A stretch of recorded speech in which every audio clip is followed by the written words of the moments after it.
Fala pessoal, eu sou Eliel Félix, eu sou estudante de psicologia e bem-vindo à Psicologia do Osni. Hoje eu vou fazer um vídeo um pouco diferente, mas tem tudo a ver nesse universo de psicologia, e eu vou fazer um vídeo sobre a psicologia da minha fé. E eu vou falar como isso interage no ambiente físico, emocional, nos meus comportamentos e como isso influencia isso tudo. Então, se você gosta desse tema, já vai comentando aqui nos comentários, já vai se inscrevendo no canal. Eu peço para que você se inscreva, que isso dá força para eu continuar postando vídeos e tal. E se você gosta desse conteúdo, já deixa o like, já vai me dizendo aqui nos comentários o que você acredita, qual é a sua fé, que hoje eu vou estar falando da minha, gente. E é isso, estou muito feliz por estar fazendo esse vídeo.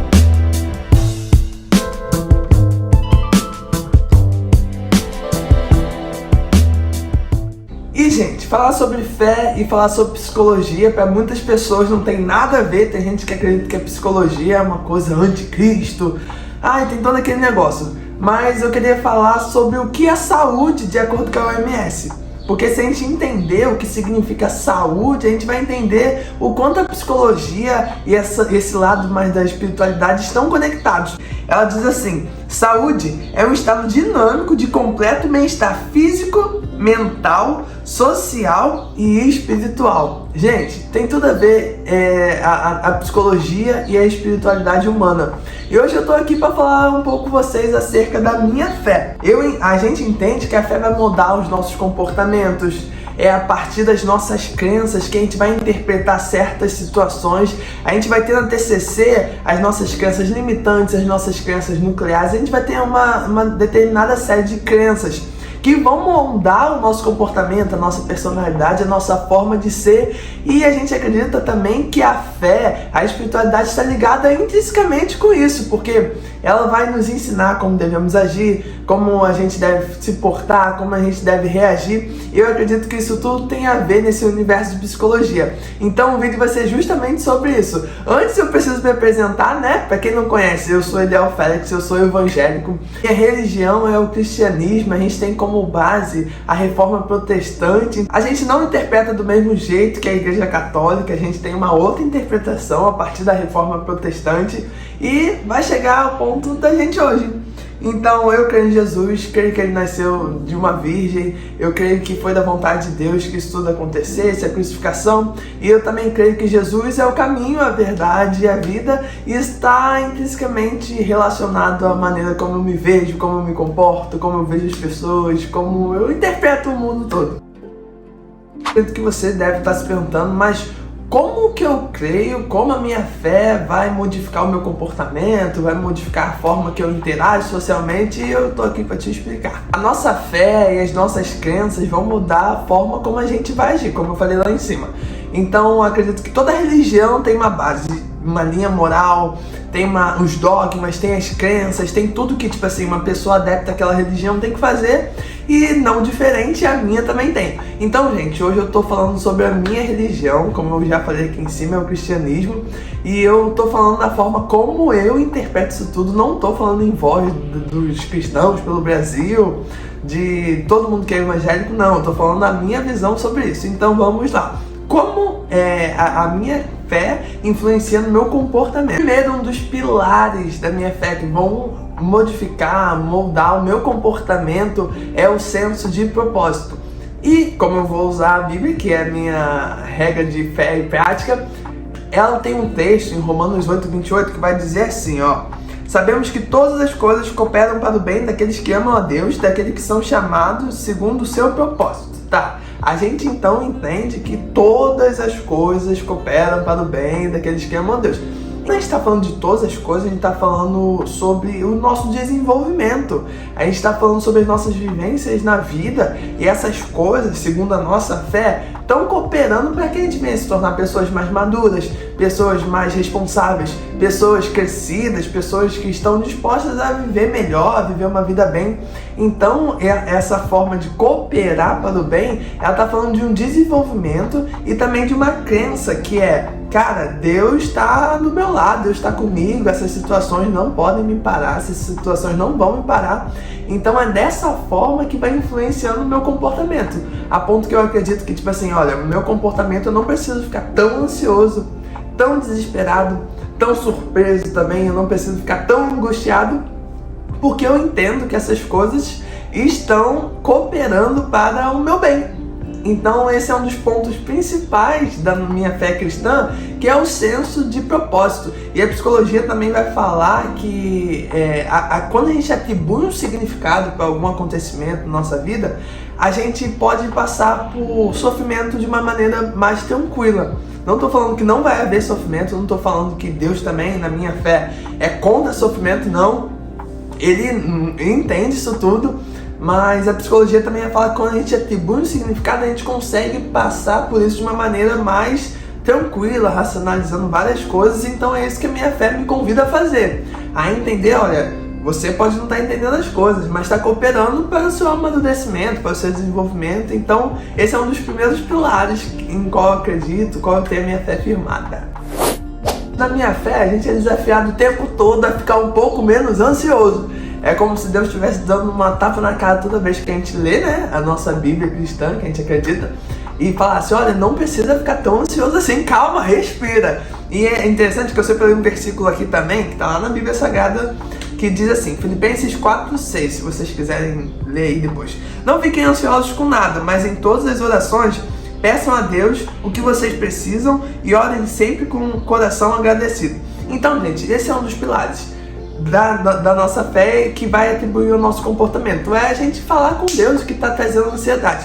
E é interessante também que um dos fatores da nossa fé é o verbalizar, é o falar. A gente é convidado a sempre a falar, a orar, a falar com Deus o que a gente está sentindo, o que a gente está passando, o que está acontecendo. E isso não é só uma forma de, Deus precisa estar sabendo. Não, Deus sabe o que a gente está passando. Mas é uma forma da gente pensar sobre as coisas que estão acontecendo na nossa vida. Na minha fé, né, quando a gente pensa sobre orar, a gente também pensa em ressignificar também. A maneira como a gente vai falando, a gente vai encontrando resposta. Na maneira que a gente vai falando, o Espírito Santo vai trazendo ao nosso coração conforto, tranquilidade, porque a gente vai esfriando a cabeça e pensando de uma outra maneira. E é interessante que Freud vai falar lá em 1800 e pouco sobre 1800, 1900, sobre o método catártico, que vai falar sobre a cura através da fala. E a minha Bíblia, minha fé vai sempre me impulsionar a falar, inclusive com os meus irmãos, inclusive com as pessoas que partilham da mesma fé comigo. E tem um texto também que fala sobre isso. Eu reuni vários textos, gente, para basear a minha fé no que eu acredito. Tiago 5,16 vai dizer assim, confessem suas culpas uns aos outros e orem uns pelos outros para serem curados. Então o que Freud falou lá em 1800, 1900, estava certo mesmo, porque bate justamente com o que eu acredito, gente. Esse é um dos pilares também sobre falar com Deus, falar com as pessoas, falar com os irmãos na fé, pra gente alcançar cura juntos. Na minha fé também, gente, um negócio que ficou super famoso é que o mandamento é amar. E aí, gente, realmente, um dos 10 mandamentos é amarás o próximo como a ti mesmo. Então, a gente que está inserido nessa fé, a gente está sempre dispostos a ser mais pacientes, mais bondosos, menos irritáveis, mais tranquilos, menos ciumentos e mais bondosos e tal. A gente sempre vai estar nesse meio. A gente também não aceita tudo como se fosse uma coisa, tem que aceitar tudo porque você ama. Não, amor não é aceitar tudo. A gente entende que o amor é você ter a capacidade de suportar várias coisas por amor, justamente. E a gente tem como base 1 Coríntios 13, né, que é um versículo super famoso, tem até músicas aí falando sobre esse capítulo, né, inteiro. Gente, um negócio muito interessante também da minha fé é o senso de comunidade. A gente entende que a gente está junto nessa batalha que é a vida. A gente entende a vida também de várias formas. É claro que a gente tem 66 livros, gente, na Bíblia Sagrada. A gente tem de Gênesis e Apocalipse dando várias interpretações do que é vida e tal. Mas uma das interpretações mais legais, eu acho que é de Paulo, né? Que vai falar que a gente está numa corrida e tal, rumo à salvação, que é a coroa da vida. E vai falar também que todos nós estamos passando por batalhas. Todo mundo está passando por algum conflito, alguma guerra.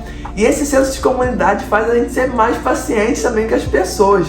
Faz a gente ser mais bondosos e entender que, tipo assim, o comportamento daquela pessoa muitas vezes não é somente, não reflete o estresse momentâneo. Não, às vezes é uma batalha que ela tá tendo, às vezes é um conflito que ela tá tendo e que tá gerando, né, um comportamento que muitas vezes está afastando ela das pessoas. Então, esse senso de comunidade vai fazer com que a gente seja mais tranquilo com as pessoas, mais bondosos e tal. E outro negócio interessante que tem a ver com esse senso de comunidade, corpo, que é a autoestima. Nesse texto também, que eu esqueci onde que tá, mas eu vou botar aqui, vai falar que cada um recebeu uma dádiva de Deus, um dom, para que a gente fortifique o corpo, que é o corpo de Cristo, que é a igreja.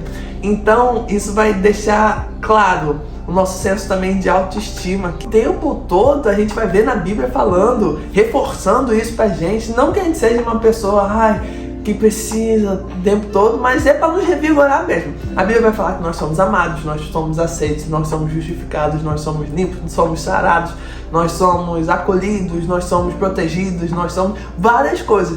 E isso vai fazer com que a gente tenha uma autoestima mais saudável, até porque a nossa fé também vai entender que amarás o Senhor teu Deus sobre todas as coisas. Então, amando o Senhor teu Deus sobre todas as coisas, a gente entende que tudo que a gente tem é dele, a nossa autoestima também vem dele. E outra coisa também é muito interessante que vai pontuar essa questão da autoestima na nossa fé. Vai falar sobre, lá em Gênesis, que vai dizer que nós fomos criados à imagem e semelhança de Deus. Então, uma autoestima super baixa não combina com a nossa fé. Então, se você é da minha fé e tá com a autoestima baixa, vamos revendo isso daí. Porque você, é chamado de filho amado por Deus, hein? Enfim. Na minha fé tem um negócio muito legal. E isso tem super a ver com a psicologia. Na minha fé a gente tem pequenas grandes injeções de ânimos que a gente chama de promessa. E a gente, claro, entende que tem várias promessas por aí. E uma das promessas mais interessantes é que um dia nós estaremos com Ele, reinando em glória, onde não haverá mais choro, pranto, nem nada disso. E tem as micropromessas que às vezes Deus usa seus profetas para dizer à pessoa o que vai acontecer e tal. Mas a maior promessa que a gente tem é justamente essa de que o futuro vai estar legal, gente. O futuro vai estar, não vai ter choro, nem dor, nem isso tudo. Então, isso tem muito a ver com a psicologia, porque na depressão existe 3D, que é desesperança, o charity, eu esqueci quais os outros, mas eu vou falar sobre desesperança. E essa desesperança é justamente você olhar para o futuro e não ter expectativa, perspectiva. Você não tem não tem essa visão das coisas que vão acontecer. E a minha fé ajuda justamente com isso, em saber que, cara, calma, vamos ficar tranquilo, porque aquele que prometeu, a gente até fala isso como um jargão, que ele prometeu é fiel para cumprir. E uma promessa também que nos anima a não ficar desamparado, a não ficar desesperançoso, é a promessa que ele fez lá em Mateus 28, é bem no finalzinho desse livro, que vai falar que Jesus está com a gente todos os dias da nossa vida até a consumação dos séculos. Então, a gente entende, olha, se eu tô chorando, ele tá chorando junto comigo, se eu tô sorrindo, ele tá sorrindo junto comigo, ele tá vivenciando as coisas junto comigo, e se dá força a gente continuar, a gente prosseguir. Então, isso é um dos aspectos mais legais da minha fé, gente, eu acho isso muito lindo.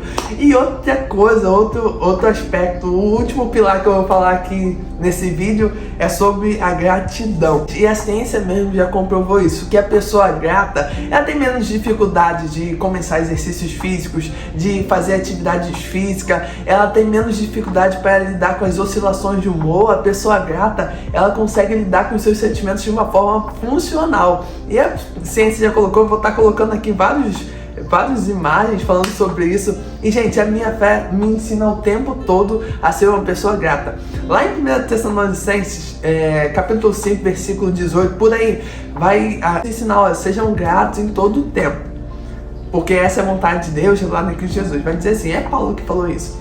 Mas isso é uma das bases que vão influenciar o nosso comportamento. Somente ser uma pessoa grata, gente. Coisa ruim é ser uma pessoa para baixo, desanimada, negativa.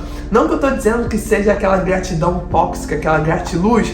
Não, mas a Bíblia é bem coerente quando ela fala de gratidão, porque a Bíblia também nos ensina sobre sofrimento, sobre como passar por dores, sobre passar por luto. A Bíblia vai dizer tudo isso, ela não esconde nada, e nos ensina como lidar isso de uma maneira melhor. Então, gente, esses são os pilares da minha fé. Eu sou evangélico e tenho muito amor por isso, e eu vejo que tem super a ver com a psicologia também. E principalmente com a abordagem TCC, porque a minha fé vai dizer a todo momento, ó, ressignifica.